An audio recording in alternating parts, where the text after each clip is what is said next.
PTI बानी ऐं शाह महमूद कुरैशी वज़ीर आज़म ऐं परदेही वज़ीर जी हैसियत में हलफ जी भञकड़ी कई। पाकिस्तान ऐं अमेरिका जे लाॻापनि खे नुक़सान पहुचाइण सां गॾु ॼाणी वाणी कूड़ ॻाल्हायो। ख़ुसूसी अदालत साइफ़र केस जो तफ़सीली फ़ैसिलो जारी करे छॾियो। तफ़सीली फ़ैसिले में चयो वियो आहे त ॿिन्ही ॾोहारियुनि पाण मुरादो परेशानियूं ठाहियूं ऐं हमदर्दियूं हासिल करण लाइ ड्रामो कयो। पीटीआई बानी ऐं शाह महमूद कुरैशी जे करे पाकिस्तान खे संगीन माशी सफ़ारती ऐं सियासी असरनि खे मुंहुं ॾियणो पियो। पीटीआई बानी साइफ़र वापसि न कयो। साइफ़र जो केस बि 17 महीननि जी जांच बाद दाख़िल कयो वियो। ख़ुसूसी अदालत पीटीआई बानी ऐं शाह महमूद कुरैशी खे 10 साल सज़ा ॿुधाई हुई।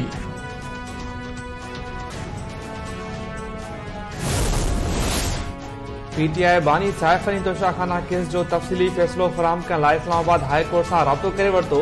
वकील सलमान सफ़दर, हामिद खान ऐं बैरिस्टर अली ज़फ़र पारां अलॻि-अलॻि दरख़्वास्तूं दाख़िल। दरख़्वास्त में चयो वियो आहे त साइफ़नी तोशाखाना केस जी ट्रायल में क़ानूनी ख़ामियूं आहिनि। ॿिन्ही केसनि में जवाबदारनि जे वकीलनि खे आॾी पुछा करण बि न ॾिनी वई। ॿिन्ही अदालतनि कलम 370 जी भञकड़ी कंदे फ़ैसिला ॿुधाया फ़ैसिला ठीकु न आहिनि।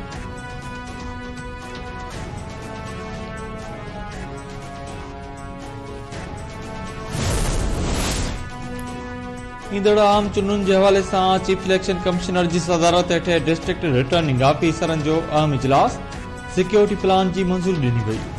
इजलास में इलेक्शन कमीशन, पुलिस ऐं हसास इदारनि जा अमलदार शरीक थिया। केपी ऐं बलूचिस्तान जी सूरतहाल बाबति इलेक्शन कमीशन जो इजलास अॼु थींदो।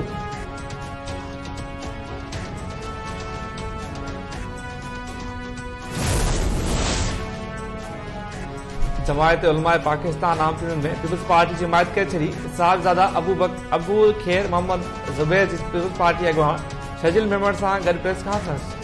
शजील मेमण चयो आहे त नवाज़ शरीफ़ सदाईं मुखालिफ़नि खां पलांद वरितो आहे। पीटीआई ऐं नून लीग माज़ी मां को बि सबक़ नाहे सिखियो। पीपल्स पार्टी नफ़रत सियासत ख़तमु कंदी।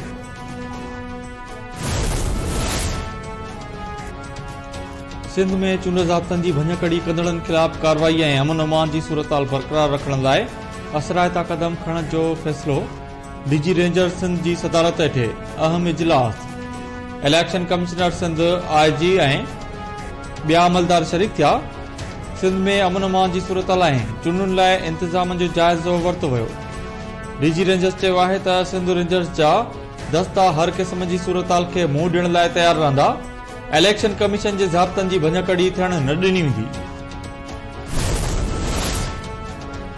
बलूचिस्तान जे मुख़्तलिफ़ इलाइक़नि में धमाका, हिकु ॼणो मारिजी वियो। 7 ज़ख़्मी। कोयटा जे स्पेनी रोड ते धमाके जे नतीजे में हिकु ॼणो मारिजी वियो। 3 ज़ख़्मी। तुर्बत में थियल धमाके जे नतीजे में हिकु ॼणो ज़ख़्मी। सुबतपुर में थियल धमाके जे नतीजे में 3 ॼणा ज़ख़्मी। धमाकनि बाद पुलिस इलाइक़े खे घेरे हेठि आणे छॾियो।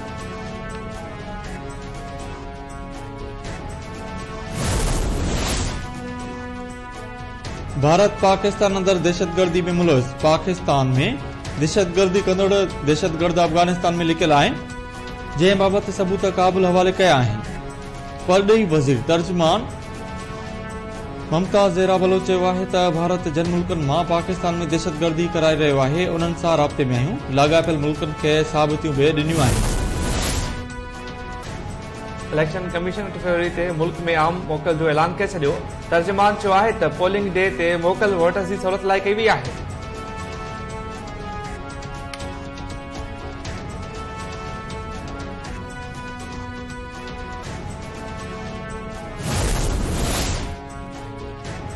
पीटीआई बानी ऐं बुशरा बीबी ख़िलाफ़ अडियाला जेल में गैर शरई निकाह केस जी ॿुधणी। बुशरा बीबी खे अदालत में पेश कयो वियो। पीटीआई बानी जूं भेनरूं ऐं ॿिया बि अदालत में मौजूद। बुशरा बीबी जे अॻूणे मुड़ुस खौर मनिका जो बयान रिकॉर्ड कयो वियो। शाहिद ऊन चौधरी ऐं ॿिया अदालत में मौजूद।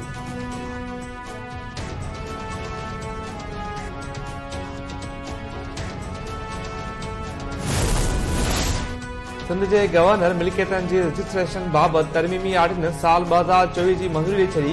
गवर्नर जी सही बाद आर्डीनेंस सूबे में लागू थी वियो। आर्डीनेंस तहत अवाम घर वेठे इलेक्ट्रॉनिक तरीक़े सां बोर्ड ऑफ रेवेन्यू खे मिल्कियतनि जी रजिस्ट्रेशन लाइ दरख़्वास्त ॾेई सघंदो।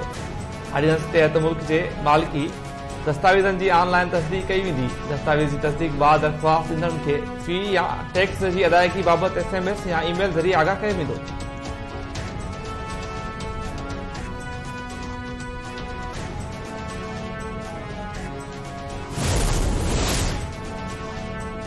मुल्क जे मथां इलाइक़नि में बर्फ़बारी जो वक़्फ़े वक़्फ़े सां सिलसिलो जारी।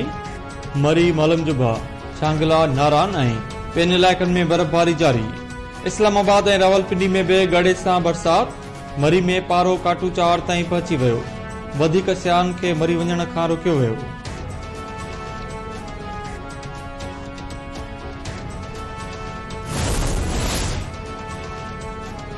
वाड ऐं थाणे जे मालखाने मां सरकारी हथियार चोरी। शाहींग मालखाने जी छत टोड़े क्लाशनकोफ G3 राइफल्स गोलियूं ऐं ॿिया हथियार खणी विया।